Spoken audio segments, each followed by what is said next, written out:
ಅವತ್ತಿನ ದಿವಸ ಸಂಘರ್ಷ ಮಾಡಿ ದೇಸಾಯಿ ಅವರು ಸೋತಾಗ, ವಿಷ್ಣುವರ್ಧನ್ ಅವರು ಸೋತಂತ ಸಂದರ್ಭದಲ್ಲಿ ದೇಸಾಯಿ ನನ್ನ ಹತ್ರ ಬಂದರು. ನಾನು ಅದರಲ್ಲಿ ಚಿಕ್ಕ ಪಾತ್ರ, ಜೂನಿಯರ್ ಆರ್ಟಿಸ್ಟ್ಗಿಂತ ಕಡಿಮೆ ಇರುವಂಥ ಪಾತ್ರ ಮಾಡಿದ್ದೆ. ಒಂದು ಸ್ನೇಹಿತರಾಗಿದ್ವಿ. ಅವ್ರು ಬಂದಾಗ ಸಂಘರ್ಷ ಅಟ್ಟರ್ ಫ್ಲಾಪ್ ಆಗಿತ್ತು. ಅವತ್ತು ಇಡೀ ಗಾಂಧಿನಗರದಲ್ಲಿ ವಿಷ್ಣುವರ್ಧನ್ ಅವ್ರ ಮೇಲೆ, ದೇಸಾಯಿ ಅವ್ರ ಮೇಲೆ ₹1 ಫೈನಾನ್ಸ್ ಕೊಡ್ಲಿಕ್ಕೆ ಯಾರು ತಯಾರಿರಲಿಲ್ಲ. ನಾವು ಚಿತ್ರ ನಿರ್ಮಾಣವನ್ನು ಹೇಗೋ ಸ್ನೇಹಿತರ ಒಂದು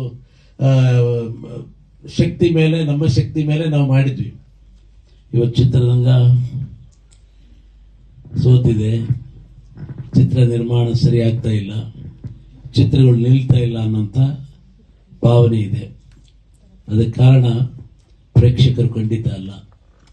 ಅದಕ್ಕೆ ಕಾರಣ ಅದನ್ನು ಚಿತ್ರದ ಕಥೆಯನ್ನು ಬರೆಯುವಂಥವರು, ಕಥೆಯನ್ನು ಆಯ್ಕೆ ಮಾಡುವಂಥವರು, ಆಯ್ಕೆ ಮಾಡಿ ನಿರ್ದೇಶನ ಮಾಡುವಂಥವರು, ಯಾವ ಕಥೆಗಳನ್ನು ನಿರ್ಮಾಣ ಮಾಡಬೇಕು ಅನ್ನೋಂಥ ನಿರ್ಮಾಣದ ಹೊಣೆಯನ್ನು ಹೊರುವಂಥವರು ಕಾರಣ ಆಗಿದೆ ಅನ್ನೋಂಥದ್ದು ನನ್ನ ಒಂದು ಅನಿಸಿಕೆ. ನಾನು ಚಿತ್ರರಂಗಕ್ಕೆ ಬಂದ 33 ವರ್ಷಗಳಾಯಿತು. 1993ರಲ್ಲಿ ನಿಷ್ಕರ್ಷ ಚಿತ್ರವನ್ನು ಮೊದಲನೇ ಮಾಡೋದ್ರ ಮೂಲಕ ಪದಾರ್ಪಣೆ ಮಾಡಿ ABCD ಗೊತ್ತಿಲ್ಲದೆ ಇರುವಂಥ ಸಂದರ್ಭದಲ್ಲಿ ಅದ್ಧೂರಿಯಾದಂಥ ಒಂದು ಚಿತ್ರದ ನಿರ್ಮಾಣವನ್ನು ಮಾಡಿದ್ವಿ ಸುನಿಲ್ ಕುಮಾರ್ ದೇಸಾಯಿ ಅವರ ನಿರ್ದೇಶನದಲ್ಲಿ. ನಂತರದ ಕಥೆಗಳು ತಮಗೆಲ್ಲ ಗೊತ್ತಿದೆ. ಇವತ್ತು ಚಿತ್ರರಂಗ ಬಹಳ ಕಷ್ಟದ ಪರಿಸ್ಥಿತಿಯಲ್ಲಿ ಇದೆ. ಒಂದು ಸಿನಿಮಾ ಬಂತು, ನಾವೆಲ್ಲರಿಗೂ ಗೊತ್ತಿದೆ. ಅದು ಬಹಳ ಅತಿ ಕಡಿಮೆ ಬಜೆಟಲ್ಲಿ ಅದ್ಭುತವಾದಂಥ ಒಂದು ಸಾಧನೆಯನ್ನು ಮಾಡಿದ್ದಾರೆ ಅಂತೇಳಿ ನಾನು ಕೂಡ ಸಿನಿಮಾ ನೋಡಿದಾಗ ಕತೆ ಎಷ್ಟು ಮುಖ್ಯ ಅನ್ನೋದು ಕೂಡ ಅದರ ಮೇಲೆ ಗೊತ್ತಾಯ್ತು. ಅದಕ್ಕೆ ಕತೆಗೆ ಬಹಳ ಒತ್ತು ಕೊಡಬೇಕು ಮತ್ತು ನಿರ್ದೇಶಕರ ಪಾತ್ರ ಬಹಳ ಮುಖ್ಯ. ಇವತ್ತಿನ ದಿನಗಳಲ್ಲಿ ಏನಾಗಿದೆ ಅಂದರೆ, ನಾನು ಈ 3 ವರ್ಷಗಳಿಂದ ಕತೆಗಳನ್ನ ಕೇಳ್ತಾ ಇದ್ದೀನಿ. ಸಿನಿಮಾ ಮಾಡಬೇಕು 20 ಸಿನಿಮಾ ನಿರ್ಮಾಣ ಮಾಡಿದ್ದೀವಿ ನಾವು, 5 ಸಿನಿಮಾ ನಿರ್ದೇಶನ ಕೂಡ ಮಾಡಿದ್ದೀನಿ. ನಿರ್ಮಾಣ ಮಾಡಬೇಕು ಅಂತ ನೋಡ್ತಾ ಇದ್ರೆ ಇದುವರೆಗೂ ಒಂದು ಒಳ್ಳೆ ಕತೆ ಸಿಕ್ಕಿಲ್ಲ. ಸಿಕ್ಕಂಥ ಕತೆಗಳು ಕೂಡ ಬರುವಂಥ ಕತೆಗಳನ್ನು ಹಿಡ್ಕೊಂಡು ಬರುವಂಥವ್ರು ನಿರ್ದೇಶಕರು ಈ ಸಿನಿಮಾ ಒಳ್ಳೇದಾಗಬೇಕು ಅನ್ನೋಂಥ ಮನೋಭಾವನೆ ಬಹಳಷ್ಟು ಜನ ಕಡಿಮೆ ಇದೆ. ಯಾವನಾದರೂ ಒಬ್ಬ ನಿರ್ಮಾಪಕ ಸಿಕ್ಕರೆ ಅವನು ಎಷ್ಟು ಸುಲಿಗೆ ಮಾಡ್ಕೊಂಡು ಆದಷ್ಟು ಬೇಗ ಮುಗಿಸಿ ನಾನು ಉದ್ಧಾರ ಆಗಬೇಕು ಅನ್ನೋಂಥ ಭಾವನೆಗಳನ್ನು ಹೊತ್ಕೊಂಡು ಬಂದಿರುತ್ತರು. ಇದು ನನ್ನ ಸ್ವಂತ ಅನುಭವ. ಹಳೆಯ ನಿರ್ದೇಶಕರನ್ನು ಕೂಡ ಕರೆದು ಮಾಡಿದ್ವಿ ನಾವು. ಫಸ್ಟ್ ಹಾಫ್ ಚೆನ್ನಾಗಿರ್ತದೆ, ಸೆಕೆಂಡ್ ಹಾಫ್ ಮಾಡಿ ಅಂದ ತಕ್ಷಣ ಅವರಿಗೆ ಆಗಲ್ಲ. ಕಥೆಗಳ ಮೇಲೆ ಕಾನ್ಸಂಟ್ರೇಷನ್ ಕಡಿಮೆ.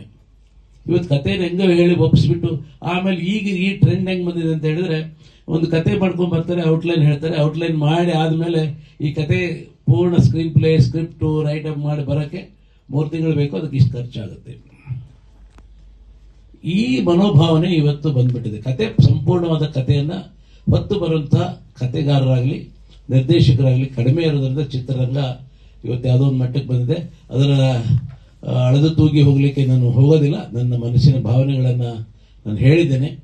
ಆದರೆ ಇವತ್ತು ಬಹಳ ಸಂತೋಷ, ನಮ್ಮ ಗಣಪತಿ ಪಾಟೀಲ್ ಅವರು, ಪ್ರಭಾಕರ್ ಅವರು ಈ ಚಿತ್ರದ ಕಥೆಯನ್ನು ರೆಡಿ ಮಾಡಿ ನಾವು ಒಂದು ಬಹಳ ಸೂಕ್ಷ್ಮವಾದ ಕತೆ, ನಮ್ಮ ಸ್ನೇಹಿತರು, ಮಾಧ್ಯಮ ಸ್ನೇಹಿತರು ಹೇಳ್ತಾ ಇದ್ರು, ಹಿಂದೂ ಮುಸ್ಲಿಂ ಅಂದ ತಕ್ಷಣ ಅತ್ಯಂತ ಸೂಕ್ಷ್ಮತೆಯನ್ನು ಒಳಗೊಂಡಂಥ ಕತೆ. ಆದರೆ ಪ್ರೀತಿಗೆ ಧರ್ಮ ಯಾವುದೋ ಅಡ್ಡ ಬರಲ್ಲ, ಪ್ರೀತಿಗೆ ಧರ್ಮ ಅಡ್ಡ ಬರಲ್ಲ, ಪ್ರೀತಿಗೆ ಕುರುಡು ಅಂತ ಹೇಳ್ತಾರಲ್ಲ ಹಾಗೆ. ಅದಕ್ಕೆ ಇವತ್ತು ಇದನ್ನು ಮಾಡಬೇಕಾದ್ರೂ ಕೂಡ ಇವತ್ತು ಬಹಳಷ್ಟು ಕಥೆಗಳು, ಇವತ್ತು ಕೇರಳ ಫೈಲ್ ಇರ್ಬೋದು, ಕಾಶ್ಮೀರ್ ಫೈಲ್ ಇರ್ಬೋದು, ಇವತ್ತು ಅತ್ಯಂತ ಸಕ್ಸಸ್ ಆದಂಥ ಸಿನಿಮಾಗಳಿದ್ದಾವೆ.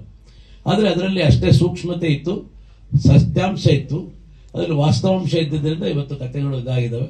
ಇದನ್ನು ಮಾಡುವಂಥ ಸಂದರ್ಭದಲ್ಲಿ ಬಹಳ ಸೂಕ್ಷ್ಮವಾಗಿ ಈ ಚಿತ್ರದ ನಿರ್ಮಾಣವನ್ನು ತಾವೆಲ್ಲ ಮಾಡಬೇಕು. ಯಾವುದೇ ಧರ್ಮಕ್ಕೆ ತೊಡಕಾಗದ ರೀತಿಯಲ್ಲಿ, ಧರ್ಮಕ್ಕೆ ಕುಂದು ಉಂಟಾಗದ ರೀತಿಯಲ್ಲಿ ಚಿತ್ರವನ್ನು ನಿರ್ಮಾಣ ಮಾಡಿದರೆ ಬಹಳ ಒಳ್ಳೆಯದಾಗ್ತದೆ ಅಂತೇಳಿ ವ್ಯವಸ್ಥೆ. ಇವತ್ತು ಅದರಲ್ಲೂ ವಿಶೇಷವಾಗಿ ನಮ್ಮ ಉತ್ತರ ಕರ್ನಾಟಕದ ಎಲ್ಲ ದಿಗ್ಗಜರು ಈ ಸಿನಿಮಾ ಮಾಡ್ತಾ ಇದ್ದಾರೆ. ಅದು ಒಂದು ಹೆಮ್ಮೆಯ ವಿಷಯ. ಯಾಕೆಂದರೆ ನಾನು ಕೂಡ ಉತ್ತರ ಕರ್ನಾಟಕದಿಂದ ಬಂದಂಥವನು. ಇಲ್ಲಿ ಉತ್ತರ ಕರ್ನಾಟಕದವರಿಗೆ ಸಿಗಬೇಕಾದಂಥ ಮಾನ್ಯತೆ ಇದುವರೆಗೂ ಸಿಕ್ಕಿಲ್ಲ. ಅದು ನಾನು ಬಹಳ ಸತ್ಯ. ನಾನು 33 ವರ್ಷಗಳಿಂದ ನೋಡ್ತಾ ಇದ್ದೀನಿ. ಏನೋ ಬಂದಿದ್ದಾರೆ ಉತ್ತರ ಕರ್ನಾಟಕದವರು, ದಡ್ಡ ಮಕ್ಕಳು ಮಾಡಿ ಹೋಗ್ತಾರೆ, ಸಿನಿಮಾ ದುಡ್ಡು ಖರ್ಚು ಮಾಡೋಕೆ ಬಂದ್ದಾರೆ, ಏನೋ ಮಜಾ ಮಾಡಿ ಹೋಗ್ತಾರೆ ಅನ್ನೋಂಥ ಭಾವನೆ ಇದೆ ಹೊರತು ಉತ್ತಮವಾದ ಚಿತ್ರಗಳನ್ನು ಮಾಡಿದ್ವಿ. ಸುನಿಲ್ ಕುಮಾರ್ ದೇಸಾಯಿ ಫ್ರಮ್ ಉತ್ತರ ಕರ್ನಾಟಕ ಅತ್ಯದ್ಭುತವಾದಂಥ ಸಿನಿಮಾವನ್ನು ಮಾಡಿದ್ದಾರೆ.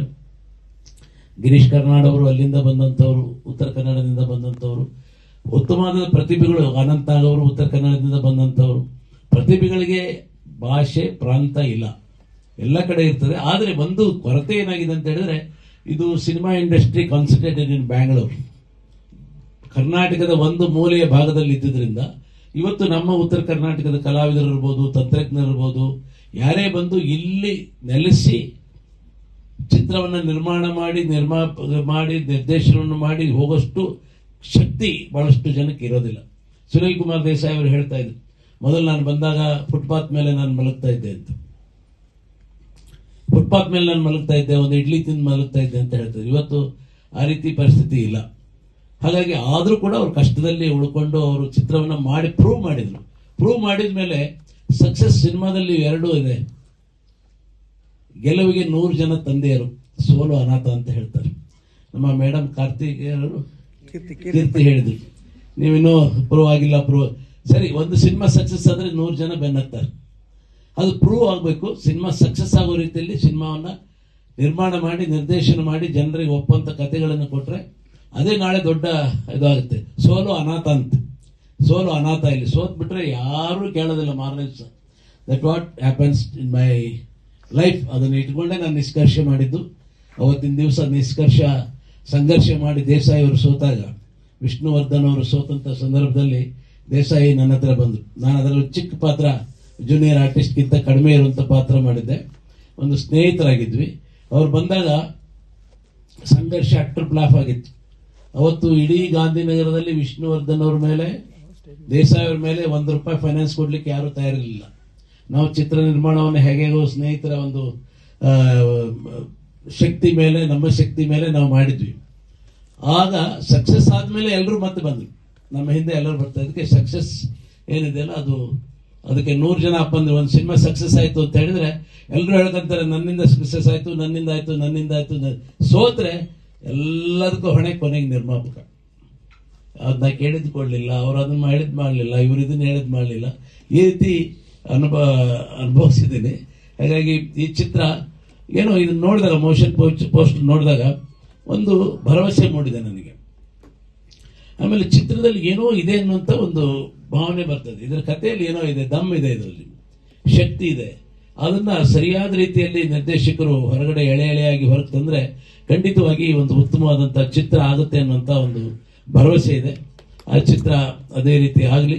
ಸಾಮ್ರಾಟ ಈಗ ಐತಿಹಾಸಿಕ, ಪೌರಾಣಿಕ, ಸಾಮಾಜಿಕ ಎಲ್ಲ ಈಗಿನ ಸಿನಿಮಾಗಳು ಸಾಮಾಜಿಕ ಸಿನಿಮಾದಲ್ಲಿ ಐತಿಹಾಸಿಕ ತುಣುಕುಗಳನ್ನು ಸೇರಿಸ್ತಾರೆ. ಈಗ ನೀವೆಲ್ಲ ನೋಡ್ತಾ ಇದ್ದೀರಿ, ಎಲ್ಲ ಸಿನಿಮಾಗಳಲ್ಲಿ ಯಾವುದೋ ಒಂದು ಹಿನ್ನೆಲೆ ಇಟ್ಕೊಂಡು ಯಾವುದೋ ಒಂದೆರಡು ಸೀನ್ ಹಾಕ್ಬಿಟ್ಟು ಅವನ ಪುರಾತನ ಹಿನ್ನೆಲೆ ಹಿಂಗಿತ್ತು ಅಂತ. ಒಟ್ಟು ಜನರಿಗೆ ಏನಂದ್ರೆ ಆಡಿಯನ್ಸ್ ಇದು ಯಾವುದು ಕೇಳಲ್ಲ. ಆಡಿಯನ್ಸ್ ಕೇಳೋದಷ್ಟೇ ಎಂಟರ್ಟೈನ್ಮೆಂಟ್.